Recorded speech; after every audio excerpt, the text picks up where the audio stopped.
A reputação política da África do Sul está em frangalhos. Décadas de corrupção dentro do governo e das empresas estatais que criou uma série de problemas sistemáticos que se revelam muito difíceis de resolver. As fracas infraestruturas da economia estão a falhar e há pobreza, desemprego e violência persistentes. Com as eleições às portas, os partidos da oposição estão criando formas de mostrar que podem resolver o problema. Mas como o país mais industrializado da África se tornou um estado falido? E será que existe uma chance da oposição ganhar a confiança do povo para organizar o país?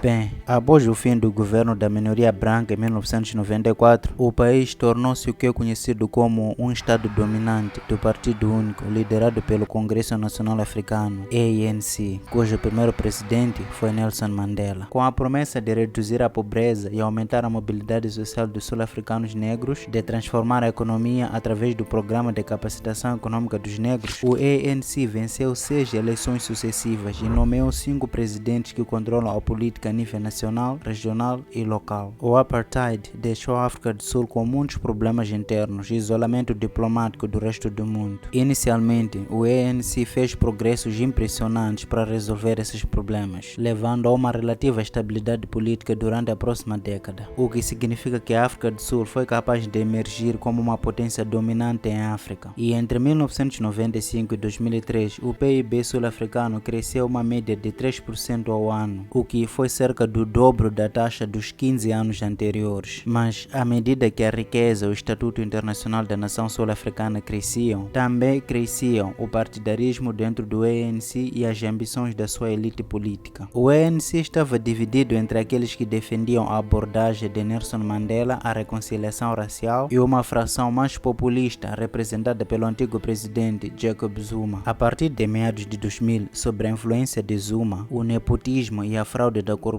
tornaram-se galopantes nos órgãos governamentais. Jacob Zuma serviu como vice-presidente da África do Sul entre 1999 e 2005, antes de se tornar o candidato presidencial do ANC em 2007. Zuma foi então devidamente eleito em 2009 e 2014, apesar de enfrentar centenas de acusações criminais ao longo deste período. Em junho, foi acusado de 783 acusações de lavagem de dinheiro e extorsão, depois de supostamente aceitar subornos de uma empresa de armas francesa durante a era do apartheid. E alguns meses depois, foi acusado de estupro antes de ser absolvido no ano seguinte. As acusações de corrupção de Zuma foram retiradas em 2006, antes de outra acusação de corrupção ser iniciada e em seguida retiradas novamente em 2008 pelo partido no poder. O julgamento de Zuma continuou a ser adiado várias vezes devido a alegações enganosas de que os juízes eram tendenciosos. Eventualmente, foi preso em 2021 por desrespeito ao tribunal depois de se recusar a testemunhar, passando apenas 2 meses na prisão e depois liberto ilegalmente. Zuma nunca foi mandado de volta para a prisão, embora a superlotação e aumento de gangsterismo na época em que o ex-magnata dos negócios Cyril Ramaphosa assumiu o poder em 2018. A reputação da África do Sul aparentemente havia ultrapassado o ponto sem volta. Entre 2009 e 2012, sob Zuma, cerca da metade dos sul-africanos estavam optimistas quanto ao futuro do país. Mas, depois de 2012, as opiniões negativas começaram a dominar e em 2017, 2/3 do país acreditavam que o país estava a caminhar na direção errada. Em 2024, de acordo com a sondagem do Afrobarometer Economics, pelo menos 80% dos sul-africanos acreditam que algumas ou todas as pessoas nos departamentos governamentais, municípios e na presidência são corruptas. Quando Ramaphosa assumiu o cargo, as pessoas esperavam que ele fosse capaz de impulsionar a economia e restaurar práticas comerciais éticas, mas infelizmente ele não teve muito sucesso. Veja bem, a economia sul-africana atingiu o pico em meados dos anos 2000, crescendo em média 4,2% ao ano, mas depois, sob a presidência de Zuma, o país teve a sua primeira era pós-apartheid, a recessão. O crescimento do rendimento foi negativo, a criação de emprego foi fraca e o país contraiu uma dívida enorme. fome, o que levou a problemas socioeconômicos de longo prazo, como o desemprego persistente e a pobreza, que o Cyril Ramaphosa tem lutado para resolver. A taxa de desemprego disparou de 20% em 2003 para quase 30% hoje, e a pobreza foi estimada em 62,6% em 2022, mais do que a metade da população, além da África do Sul ser um dos países mais desiguais do mundo. A dívida pública atingiu um máximo histórico de quase 73% em junho de 2023, e o crescimento do PIB desacelerou para 1,9% em 2022 dos 4,7% em 2021. Além disso, os impactos socioeconômicos da pandemia C-19 ainda persistem, e há um risco significativo de que a crise energética conduza a uma recessão no futuro próximo. Para estimular o crescimento, o FMI recomendou que a administração de Ramaphosa melhore a segurança energética, o investimento privado, liderança política e oportunidades de emprego. Mas é mais fácil falar do que fazer, especialmente quando o atual governo tem recursos limitados, elevados níveis de dívida pública e vários problemas de infraestruturas. O sistema de infraestruturas da África do Sul está literalmente a desmoronar-se. As estradas com portagem estão a deformar-se sob o peso crescente da carga de mercadorias, uma vez que a falta de manutenção causou a ruptura do sistema ferroviário de mercadorias, de modo que mais de 70% da carga industrial da África do Sul tem agora de ser transportada por estradas da Transnet, uma empresa ferroviária e portuária estatal, que tem sido assolada por instabilidade crônica e incompetência, registrando uma perda de 306 milhões de euros no ano passado, e os portos de contentores da empresa em Durban e na cidade do Cabo estão entre os 10 menos eficientes a nível mundial. E de acordo com o Banco Mundial, os sistemas de água e esgotos do país estão à beira do colapso. Um relatório recente concluiu que 2/3 das obras de tratamento de águas residuais da África do Sul estão perto do fracasso, e quase metade delas representa riscos agudos para a saúde humana, devido a bactérias ou outros patógenos. No fornecimento de um total de 958 sistemas de abastecimento de água em toda a África do Sul, apenas 26 fornecem água potável e segura. E isso também está ligado a problemas com a rede elétrica da África do Sul, uma vez que as instalações precisam de energia fiável para funcionar de forma eficaz. O próprio sistema elétrico está num estado chocante. Fizemos um vídeo sobre isso, vamos colocar aqui na descrição. Os apagões no primeiro semestre de 2023 foram ainda piores do que em 2022, que foi o pior ano de sempre da África do Sul em termos de cortes de energia, e os preços da eletricidade dispararam 350% entre 2008 e 2017. O fornecedor estatal Eskom, que gera a grande maioria da eletricidade na África do Sul, tem sido atormentado por má gestão e clientelismo. Em 2011, o ministro das Empresas Públicas de Zuma desmantelou o antigo conselho de administração da Eskom, substituindo todos os seus diretores não executivos, exceto 2, e impôs a exigência de que todos os contratos de fornecimento de carvão da Eskom fossem de empresas de mineração com mais de 50% de propriedade negra. Então, a Eskom assinou um contrato com os Gupta, uma família rica de empresários indianos com laços estreitos com o ex-presidente Zuma, para administrar o seu sistema de energia. Mas os Gupta foram acusados de usar a sua amizade pessoal com Zuma para controlar a adjudicação de contratos estatais num processo frequentemente conhecido como State Capture, ou captura do Estado. Um inquérito de 2022 concluiu que a família Gupta saqueou a Eskom e a deixou com dívidas de bilhões de dólares, levando a sanções de vários países, e isso também significou que havia pouco dinheiro disponível para modernizar a rede elétrica. Desde então, os Gupta fugiram da África do Sul e acredita-se que estejam atualmente nos Emirados Árabes Unidos, evitando a extradição. Então, quais são os impactos disso nesse momento? Bem, além de causar perturbações diárias a milhões de sul-africanos, o Estado depende cada vez mais de contratos dispendiosos do setor privado para operar ou fornecer grandes infraestruturas, exacerbando seu problema de dívida. Os sul-africanos comuns têm agora de estabelecer os seus próprios sistemas de eletricidade e dessalinização de água, razão pela qual a capacidade solar nos telhados aumentou espantosos 350% desde 2022. O legado dos contratos de companheiros, o mau planeamento e a corrupção em vários setores levaram a uma falha generalizada do sistema, e levará anos, se não décadas, para redefinir as coisas a um ponto em que possam melhorar. A criminalidade violenta está a aumentar, tendo a taxa de homicídios atingindo no ano passado o seu nível mais elevado em 20 anos de 45%. 100.000 pessoas, um aumento de 50% em comparação com 10 anos antes. A província de KwaZulu-Natal também caiu nas garras da política após vários assassinatos recentes devido a rivalidades nas listas de fações. Um conselheiro do ANC foi morto a tiro nesta província no ano passado, aumentando o número total de conselheiros assassinados nos últimos 12 meses para 20 e mais de 150 na última década. A violência baseada no gênero na nação sul-africana também é alarmantemente elevada e nos últimos 3 meses, entre abril e junho de 2023, o número de mortes de mulheres foi de 8.855 e foram notificados quase 12.000 casos de violência contra mulheres no total, incluindo 9.500 casos de violação. Mais da metade dos mais de 60 milhões de sua população vive na pobreza e a educação foi arruinada devido aos edifícios escolares em ruínas e salas de aula sobrelotadas, a má governação e o fracasso do Estado em cumprir as suas metas educativas, o que levou a problemas sociais e comportamentais em crianças, exacerbando o vandalismo, os roubos de jovens, desemprego e criminalidade. Então, qual é o futuro da África do Sul? Bem, é um momento crucial para a democracia do país, uma vez que se aproximam eleições nacionais em 2024, mas os analistas esperam que a participação seja ainda inferior aos escassos 49% que votaram pela primeira vez em 2019, e as sondagens sugerem que o ANC provavelmente emergirá como o maior partido, em grande parte porque o principal partido da oposição, a Aliança Democrática, não é tão popular entre a maioria dos sul-africanos. Não é totalmente surpreendente, uma vez que você percebe que a maioria dos sul-africanos cedeu inteiramente à democracia. 70% da população diz estar insatisfeita com a forma como o sistema funciona, e 72% admite que prefeririam um líder não eleito se pudesse resolver a questão do emprego e do crime, enquanto outra maioria do ANC seria, obviamente, catastrófica para a África do Sul. Talvez o pior resultado, ou pelo menos o mais volátil, seria se o ANC vencesse menos de 50% e formar uma coligação com os combatentes pela liberdade econômica, ou o EFF, que atualmente está em terceiro lugar com cerca de 10%. O EFF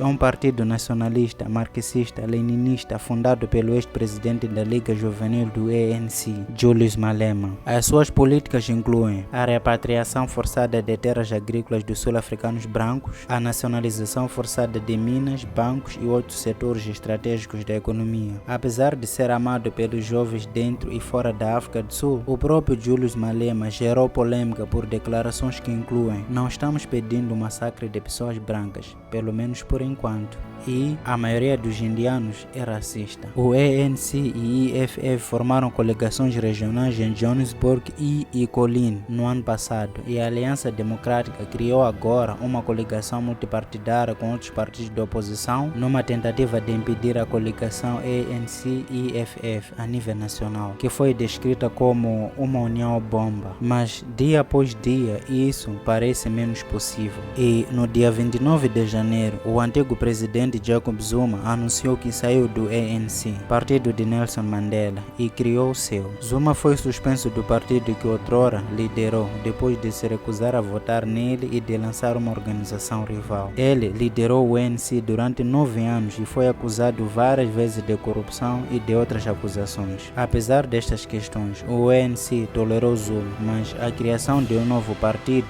que possa representar uma ameaça foi considerada um passo longe demais. Zuma e outros cuja conduta esteja em conflito com os nossos valores e princípios encontrar-se-ão fora do Congresso Nacional Africano, disse secretário-geral Fikile Mbalula. Cyril Ramaphosa substituiu Zuma em 2018 e prometeu limpar o governo, mas agora lidera um partido em apuros, e as incertezas rondam dentro do ANC quanto às eleições gerais deste ano.